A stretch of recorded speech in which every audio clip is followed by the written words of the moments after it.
I watched my husband's mistress smirk as she told me I wasn't invited to the city's most exclusive charity gala. What she didn't know? I was the mystery VIP donor they'd been waiting for. Tonight, she'd learn that underestimating the simple wife was her biggest mistake. If you've ever been underestimated, this story will show you how quiet strength can be the most powerful revenge. Stay until the end to see the ultimate comeback. Hit subscribe now. My name is Elizabeth, and for 3 years I've been married to Benjamin Carter, one of the city's most successful businessmen. When people see us together, they always wonder what he sees in me. I'm not glamorous like the women in his circles. I don't wear designer clothes or expensive jewelry. I prefer my garden to fancy parties, books to business meetings, and quiet evenings at home to loud social gatherings. Benjamin used to love that about me. When we first met, he said I was refreshing, genuine, different from all the superficial people in his world. He proposed after 6 months, saying he wanted someone real by his side, someone who would ground him. But 3 years into our marriage, I could feel him slipping away. The late nights at the office became more frequent. The business trips stretched longer. The conversations at dinner grew shorter. I told myself it was just the pressure of running his empire. Benjamin had built his fortune from nothing, and maintaining that success required constant attention. I understood that. What I didn't understand was why he seemed embarrassed by me at social functions. He'd introduce me briefly, then find reasons for us to separate. I'd end up standing alone while he worked the room, and I'd go home feeling invisible. That's when Sophia entered our lives. Sophia was everything I wasn't. Tall, stunning, with perfectly styled hair and a wardrobe that could fund a small country. She was Benjamin's new business partner, brought in to handle the social aspects of his company. She had connections, she had charm, and she had Benjamin's attention in ways I hadn't seen in months. At first, I tried to like her. She was polite enough when Benjamin was around, complimenting my simple dresses and asking about my garden with what seemed like genuine interest. But I noticed things. The way she'd touch Benjamin's arm during conversations, how she'd lean in close when showing him documents, the private jokes they'd share that left me feeling like an outsider in my own marriage. The truth hit me 3 weeks ago during what would become the most humiliating afternoon of my life. I was in my garden, tending to my roses, when I heard the sound of expensive heels clicking on our stone pathway. Sophia appeared around the corner, looking perfectly put together as always in a sleek black dress and diamond earrings that probably cost more than most people's cars. "Elizabeth, darling," she said with that smile that never quite reached her eyes, "I hope I'm not interrupting anything important." I wiped my hands on my gardening apron, suddenly aware of how I must look with dirt under my fingernails and my hair in a messy ponytail. "Not at all. Would you like some tea?" "Actually, I wanted to talk to you about something." She perched carefully on the edge of my garden bench, making sure her dress didn't wrinkle. "It's about the Grandview Children's Hospital Charity Gala next Friday." I nodded. I'd heard Benjamin mention it in passing, though he hadn't said much about it. Sophia's expression became what I can only describe as mockingly sympathetic. "Well, the thing is, it's going to be quite an elegant affair. Very sophisticated crowd, you understand. Lots of important business connections for Benjamin."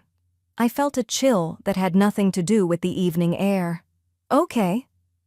And Benjamin and I were discussing it, and we both felt that maybe it would be better if you didn't attend this one.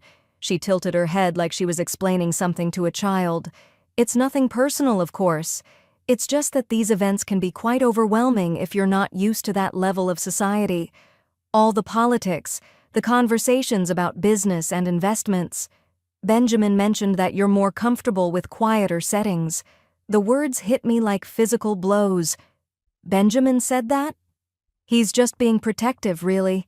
He knows how uncomfortable you get at these big social events, and he doesn't want you to feel out of place." She stood up, smoothing down her dress. "I think it's sweet, actually, how he wants to shield you from all that pressure." I sat there in my garden, surrounded by the flowers I'd nurtured with so much care, feeling smaller than I'd ever felt in my life. "I see. I knew you'd understand." Sophia's voice was sugar-sweet poison. You're so sensible, Elizabeth. Not everyone could handle being married to someone like Benjamin. It takes a special kind of person to be content with a quieter role. After she left, I sat in that garden for hours as the sun set around me. I thought about our marriage, about the woman I used to be before I became Benjamin's simple wife.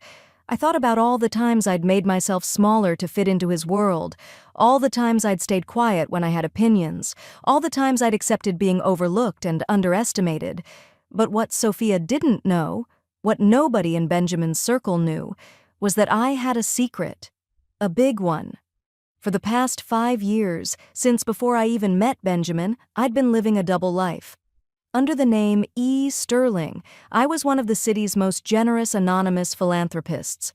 The money came from an inheritance my grandmother left me, carefully invested and grown over the years.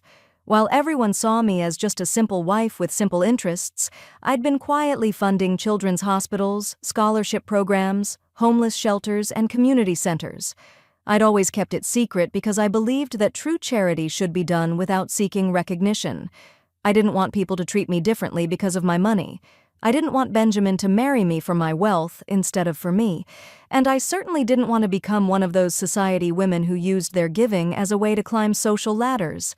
But that night, after Sophia's cruel dismissal, I made a decision that would change everything. I walked into my study and opened the locked drawer where I kept all my E. Sterling correspondence.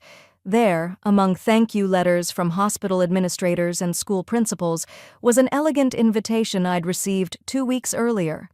The Grandview Children's Hospital cordially invites our most generous patron, E. Sterling, to serve as the guest of honor at our annual charity gala. Your unprecedented support has made the construction of our new children's wing possible, and we would be honored to finally meet the person behind such extraordinary generosity.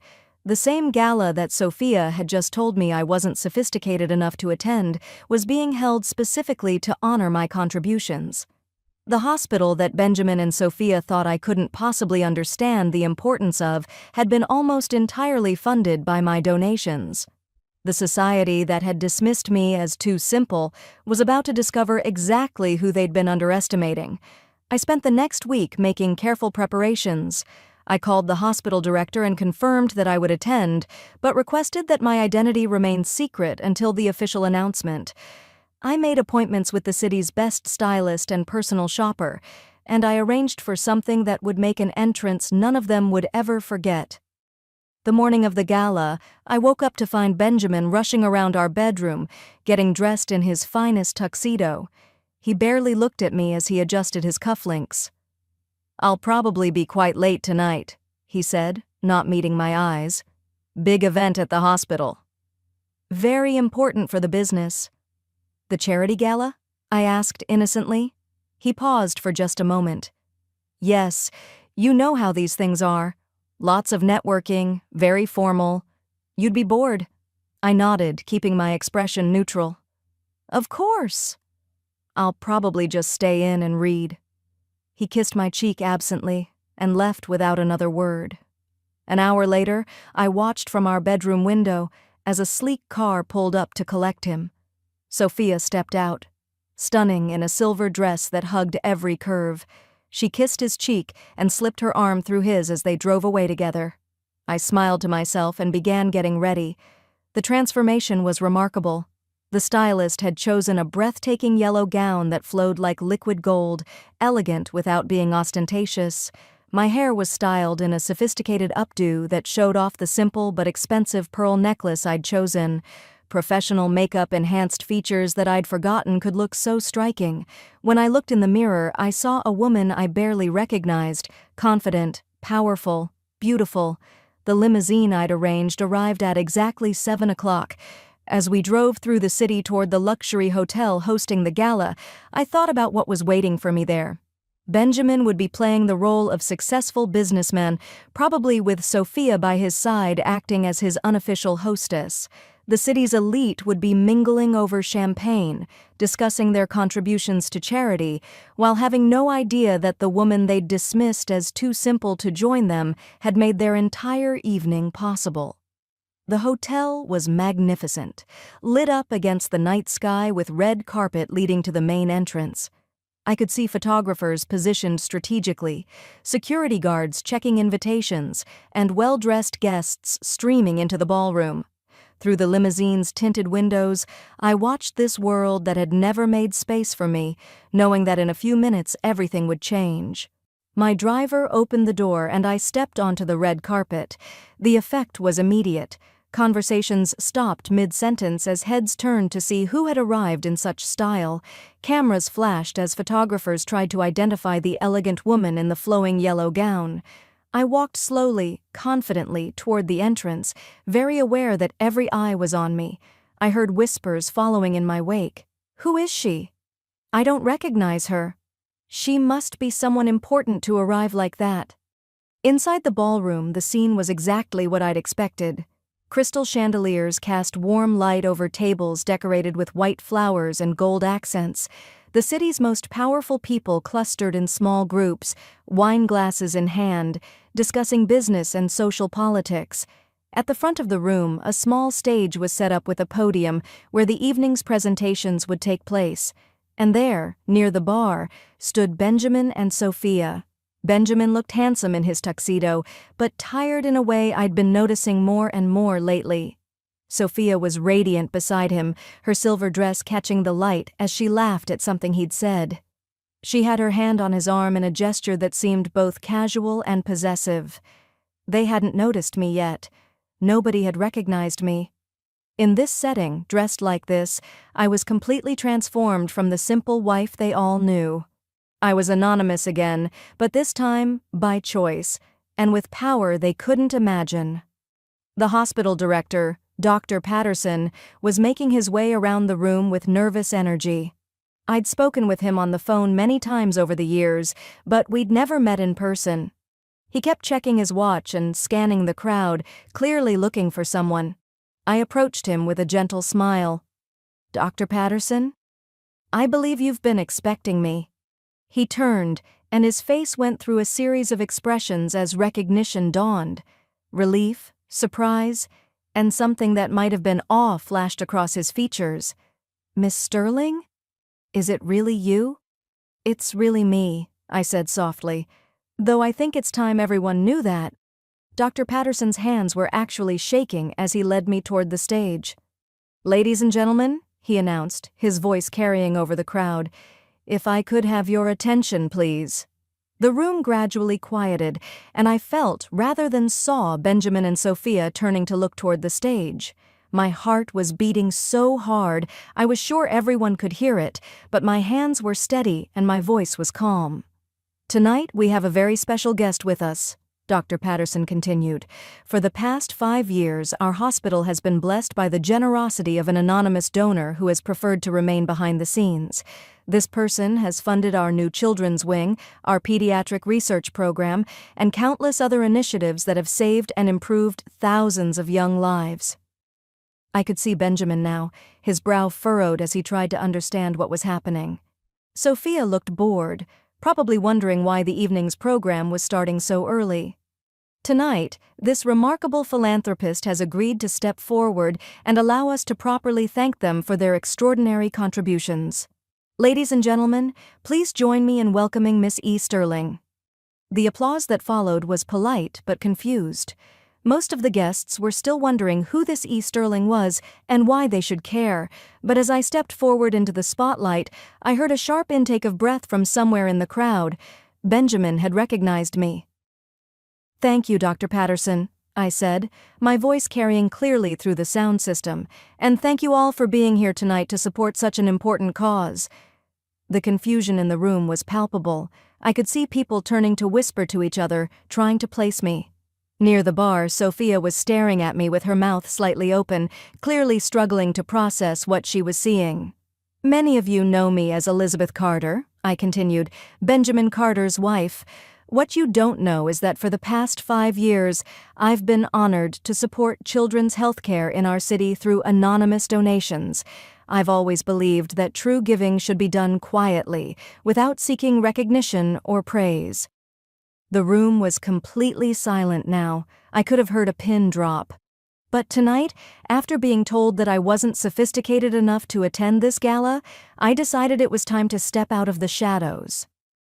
I let that sink in for a moment, my eyes finding Sophia's shocked face in the crowd, because sometimes the people who are underestimated the most are the ones working the hardest to make a difference. The applause that erupted this time was different.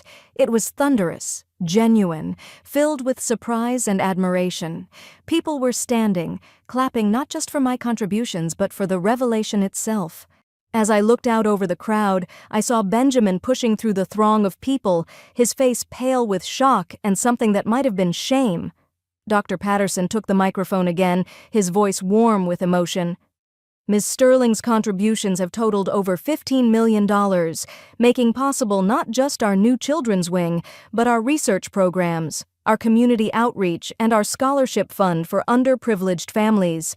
She has literally saved countless lives, and she did it all without ever seeking recognition. $15 million. I watched that number ripple through the crowd, saw the calculations happening behind people's eyes as they reassessed everything they thought they knew about me. I saw business associates of Benjamin's looking at me with new respect, society women who had barely acknowledged my existence now trying to catch my eye, and I saw Sophia, standing frozen by the bar, her face a mask of humiliation and disbelief. Benjamin finally reached the front of the room as I stepped down from the stage. For a moment, we just looked at each other. 3 years of marriage, and he was seeing me clearly for perhaps the first time. "Elizabeth," he said quietly, and I could hear the wonder in his voice. "How? Why didn't you tell me?" "When?" I asked simply. "When you were working late every night? When you were too embarrassed to have me by your side at events like this? When would have been a good time to mention that your simple wife was funding half the charity work in this city?" He flinched, like I'd slapped him. Around us, people were maintaining a respectful distance, but I knew they were listening to every word. "I never meant," he started. "You never meant for me to feel invisible?" I interrupted gently. "You never meant for me to feel like I wasn't good enough for your world?" "Because that's exactly what happened, Benjamin, and your business partner made sure I knew it." I saw his eyes flick toward Sophia, who was now being pointedly ignored by several people who had been fawning over her earlier in the evening. The social dynamics had shifted completely. The woman who had played hostess was now clearly an outsider, while the wife who had been dismissed was revealed as the guest of honor. "I want to apologize," Benjamin said, his voice rough with emotion. "Not just for tonight, but for everything. I lost sight of who you are, of who we are together. I got caught up in appearances and forgot what really matters." I nodded, accepting his words but not absolving him yet. "I need time to think, Benjamin. About us, about what I want my life to look like going forward." The rest of the evening passed in a blur of congratulations and conversations. People who had never bothered to really talk to me before were suddenly fascinated by my thoughts on everything from healthcare policy to investment strategies. I found myself enjoying the discussions, realizing how much I'd missed having my intelligence recognized and valued. Sophia disappeared early in the evening. I heard later that she'd made some excuse about feeling ill, but everyone knew the truth. Her position as Benjamin's partner, both professional and personal, had become untenable the moment my real identity was revealed. As the night wound down, I stood on the hotel's terrace, looking out over the city lights. The yellow gown flowed around me in the evening breeze, and I felt transformed in ways that went far deeper than just my appearance. Dr. Patterson joined me outside, still beaming with excitement. "Ms. Sterling, I can't thank you enough for tonight. Not just for your years of generosity, but for allowing us to finally honor you properly." "Thank you for giving me a reason to step into the light," I replied. "I think I've been hiding long enough." He nodded thoughtfully. "What you've done tonight took real courage. Not everyone would have had the grace to handle such a situation with such dignity." As I rode home in the limousine, still in my beautiful gown but now wearing comfortable shoes, I reflected on what had changed. I was still the same person who preferred quiet evenings and garden work to loud parties and business meetings, but I was no longer willing to be invisible. I was no longer willing to make myself smaller to fit into other people's expectations. The house was dark when I arrived. Benjamin's car wasn't in the driveway. He was probably still at the hotel, dealing with the aftermath of the evening's revelations. I walked through the rooms that had been my sanctuary for 3 years, seeing them with new eyes. This was my home, but it was also the place where I'd hidden myself away, where I'd convinced myself that being overlooked was the same as being content. Tomorrow, there would be decisions to make. About my marriage, about my future, about how I wanted to use the platform I'd created for myself tonight. There would be interviews, probably, and requests for appearances and donations. The quiet anonymity of E. Sterling was over, but maybe that was exactly what needed to happen. I changed out of the yellow gown and hung it carefully in my closet, but I kept the jewelry on. In the mirror, even in my simple nightgown, I could still see the confident woman who had walked into that ballroom and changed everything. Benjamin came home just after midnight. I heard his car in the driveway, his footsteps on the stairs. He paused outside our bedroom door, probably wondering if I was awake, if I wanted to talk. After a moment, I heard him continue to the guest room. We would talk tomorrow, and we would figure out what came next. But tonight I fell asleep wearing pearls and a smile, knowing that I would never again let anyone convince me that I wasn't enough exactly as I am. The woman they had dismissed as too simple to attend their gala had just shown them that sometimes the most powerful people are the ones you least expect. And tomorrow, the whole city would be talking about the night Elizabeth Carter stepped out of the shadows and into her own power. Sometimes the best revenge isn't getting even. Sometimes it's just letting people see who you really are. Elizabeth proved that quiet strength beats loud arrogance every time. She showed that true power doesn't always announce itself with designer clothes and flashy gestures. Sometimes it works behind the scenes, making a real difference in the world, while others chase empty status symbols. If this story inspired you to never let anyone underestimate your worth again, hit that like button and subscribe for more amazing comeback stories. What would you have done in Elizabeth's shoes? Let me know in the comments below. And remember, never let anyone convince you that you're not enough exactly as you are.